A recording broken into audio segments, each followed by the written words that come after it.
সম্মানিত উপস্থিতি, এই পর্যায়ে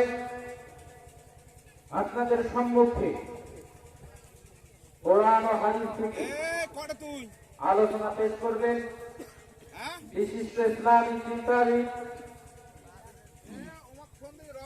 উত্তরবঙ্গের উদীয়মান তরুণ বক্তা কারি মাওলানা মোহাম্মদ নুরুন নবী সিদ্দিক। মাওলানা মোহাম্মদ নুরুন নবী সিদ্দিক অলিপুরি হুজুরকে আলোচনা পেশ করার জন্য সবিনয় অনুরোধ করছি। আসসালামু আলাইকুম ওয়া রাহমাতুল্লাহ। নাহমাদুহু ওয়া নুসাল্লি আলা রাসূলিহিল কারীম। আম্মা বা'দু ফাআউযু বিল্লাহি মিনাশ শাইতানির রাজীম। ওয়া রাতিলিল কুরআনা তারতীলা। ওয়া ক্বালা আল্লাহু তাবারাকা ওয়া তাআলা বিসমিল্লাহির রাহমানির রাহিম। وقال النبي صلى الله عليه وسلم وعن ابي هريره رضي الله تعالى عنه قال النبي صلى الله عليه وسلم من يعمل ما بين لحيه وما بين رجليه اجمل له الجنه رواه البخاري. ان الله وملائكته يصلون على النبي يا أيها الذين آمنوا صلوا عليه وسلموا تسليما. اللهم صل على سيدنا مولانا محمد وعلى سيدنا مولانا সে মহান রবে কারীমের দরবারে যে মহান রব আপনাকে আমাকে সুস্থ রেখে আশা এবং সারাতন তৌফিক দান করলেন, সেই মালিকের দরবারে সকলে শুকরিয়া আদায় করি আলহামদুলিল্লাহ। সে মানবতার মুক্তির দূত সাইয়্যিদুল মুরসালিন খাতামান নবীন, নবীদের নবী শ্রেষ্ঠ নবী জনাবে মুহাম্মদুর রাসূলুল্লাহ, সকলে একবার বলি সাল্লাল্লাহু আলাইহি ওয়াসাল্লাম। জানতে চাইছি আপনারা সকলে কেমন আছেন? আলহামদুলিল্লাহ, আল্লাহ পাক আমাদের সুস্থ রেখেছেন, সেজন্য সেই মহান রবের কারীমের দরবারে সকলে আমার শুকরিয়া আদায় করি আলহামদুলিল্লাহ। আমরা এমন একজন নবীর উম্মত, কাল কিয়ামতের মাঠে দিন কায়েম হবে, সেই দিন সমস্ত নবীগুলা বিশ্ব নবী সাল্লাল্লাহু আলাইহি সাল্লামের কাছে যাবে, যা বলবে, ও বিশ্ব নবী জনাবে মুহাম্মদুর রাসূলুল্লাহ, আমি হলাম আদম। ও নবী মুহাম্মদুর রাসূলুল্লাহ, আমি আমার উম্মতের জন্য আপনার কাছে আসিনি। ও নবী মুহাম্মদুর রাসূলুল্লাহ, আমি আমার উম্মতের জন্য আসিনি। আজকে কিয়ামতের মাঠ কায়েম হবে, আমি আদমের কিভাবে আপনার কাছে এসেছি, আপনি আমার জন্য একটু সুপারিশ করবেন। এভাবে ঈসা নবী আসবে, আমি বলবো বিশ্ব নবী আমার নাম ঈসা, আপনি আমার জন্য একটু সুপারিশ করেন। এভাবে মুসা নবী আসবে, এসে বলবে, ও নবী মুহাম্মদ, আমি হলাম মুসা, আপনি আমার জন্য একটু সুপারিশ করেন। কিন্তু বাবা গো, আমাদের কপাল কত ভালো, কিন্তু আল্লাহ তাআলা অন্যান্য নবীদেরকে জান্নাত দেওয়ার আগে আল্লাহ তাআলা আমাদেরকে দয়া করে মায়া করে জান্নাত দিয়ে দেবে। বলেন সুবহানাল্লাহ। কিয়ামতের দিন সমস্ত নবীগুলা ইয়া নাফসি করা শুরু করবে, কিন্তু আমরা বিশ্ব নবীর উম্মত হওয়ার কারণে আমাদের কোনো টেনশন থাকবে না। বলেন সুবহানাল্লাহ। সাহাবায়ে কেরামরা প্রশ্ন করলেন, ইয়া রাসূলুল্লাহ, ইয়া হাবিবাল্লাহ, কিয়ামতের মাঠে দিন কায়েম হবে, লক্ষাধিক নবী রাসূল তার উম্মতরা থাকবে, কিন্তু আপনি নবীর উম্মতগুলোকে কিয়ামতের দিন কিভাবে চেনা যাবে? আল্লাহ নবী বলেন, সাহাবী জেনে রাখো, আমি রাসূল বলে দিলাম, কিয়ামতের দিন লক্ষ কোটি সাহাবীগুলো আমার থাকার পর সমস্ত সাহাবীগুলোর মধ্য থেকে নিয়ে আমি রাসূলের যারা প্রকৃত উম্মত হবে, ওই উম্মতগুলো সাথে গুণের কারণে চেনা যাবে। ধরে সুবহানাল্লাহ। আমার রাসূল বলেন, সাহাবী জেনে রাখো, আমি রাসূল বলে দিলাম কিয়ামতের মাঠ যেদিন কায়েম হবে ওই সময় আমি রাসূলের উম্মতগুলোকে চেনা যাবে, কিন্তু পৃথিবীর মধ্যে ওই সমস্ত উম্মতগুলোর গুণ হবে 60টা। আমি রাসূল জানাই দিলাম এই পৃথিবীর মধ্যে আমার যে উম্মতগুলোর মধ্যে 60টা গুণ থাকবে, কিয়ামতের দিন তারা আমি রাসূলের উম্মত হিসাবে তারা পরিগণিত হয়ে যাবে। ধরে ধরে কান সুবহানাল্লাহ। আমার রাসূল বললেন সাহাবী জেনে রাখো, এক নম্বরে তারা আমি রাসূলের উম্মত হবে। তারা পৃথিবীর মধ্যে কোন কাজ শুরু করার আগে তারা বলবে বিসমিল্লাহির রাহমানির রাহিম। ও সাহাবী জেনে রাখো, দ্বিতীয় নম্বরে কাজটা শেষ হওয়ার সাথে সাথে ওই সমস্ত সাহাবীরা আমল করবে আলহামদুলিল্লাহি রাব্বিল আলামিন। তিন নম্বরে কোনো কিছু বিশাল বড় কিছু দেখে আশ্চর্য করে জিনিস দেখে ওই সমস্ত উম্মতগুলো বলবে সুবহানাল্লাহ। 4 নম্বর আমার নবী বললেন সাহাবীরা জেনে রাখো আমি রাসূলের দ্বারা উম্মত হবে। 4 নম্বরে তাদের গুণ ও বৈশিষ্ট্য হবে, তারা কোনো মানুষকে কথা দেওয়ার সময় তারা বলবে ইনশাআল্লাহ। জোরে জোরে কান সুবহানাল্লাহ। আমার রাসূল বললেন সাহাবী তারা কোন কাজের শুরুতে বলবে বিসমিল্লাহ, আর কাজটা শেষ হওয়ার সাথে সাথে বলবে আলহামদুলিল্লাহ। আশ্চর্যকর জিনিস দেখে তারা বলবে সুবহানাল্লাহ, আর কাউকে ওয়াদা দেওয়ার সময় তারা বলবে ইনশাআল্লাহ। এই 4টা গুণ যাদের ভিতরে থাকবে, কিয়ামতের দিন তারা আমি রাসূলের উম্মত হিসাবে তারা দলে দলে বিনা হিসাবে আল্লাহর জান্নাত চলে যাবে।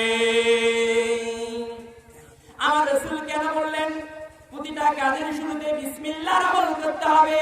আমার রাসূল বললেন সাহাবীরা জেনে রাখো, বিসমিল্লাহর মধ্যে অক্ষর আছে 19টা। যদি কোনো আমার উম্মত দৈনন্দিন 5 বার যদি জামাতের সহিত যদি নামাজ আদায় করে, আমি রাসূল বলে দিলাম বিসমিল্লাহর অক্ষর 19টা, আর 5 বেলা নামাজ 19 আর 5 24।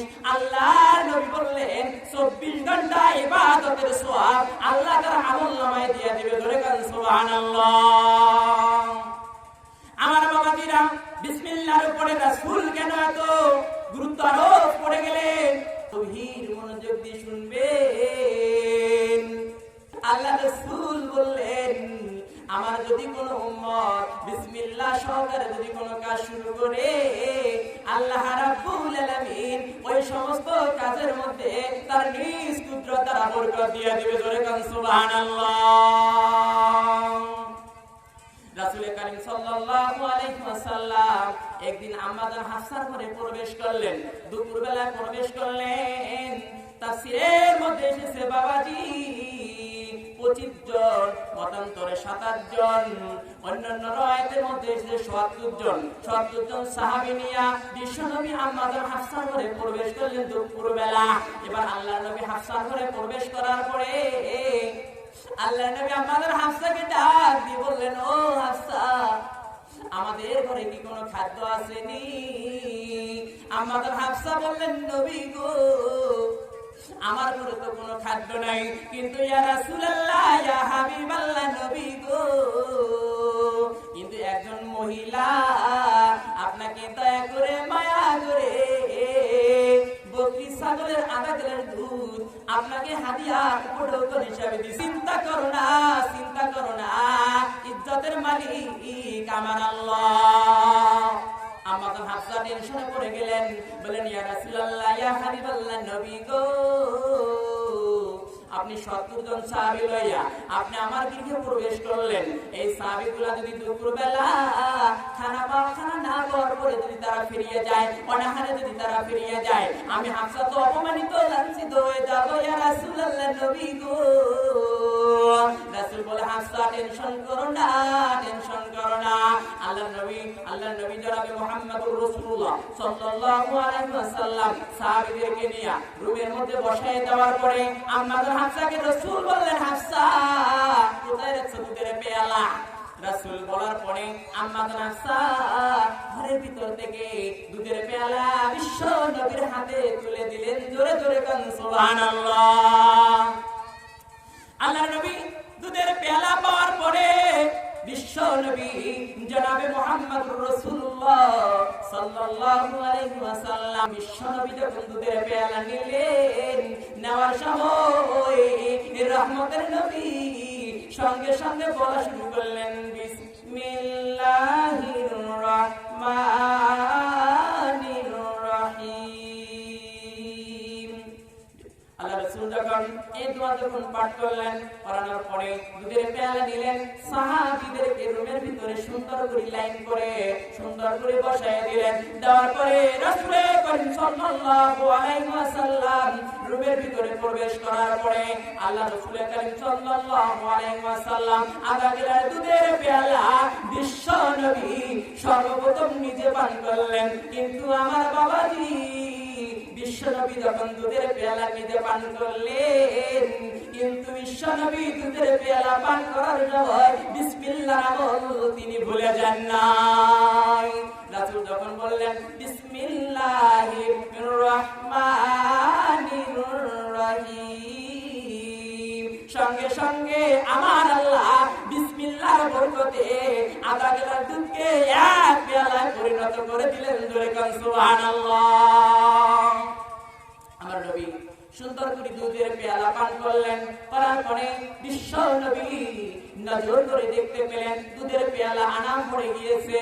এবার বিশ্ব নবী সুন্দর করে ডান দিক থেকে সুন্দর করে সাহাবীদেরকে আবার সুন্দর করে বিসমিল্লাহির রহমানির রহিম বলে আল্লাহ নবী প্রথম সাহাবীর হাতে দুধের পেয়ালা তুলে দিলেন। জোরে কান সুবহানাল্লাহ।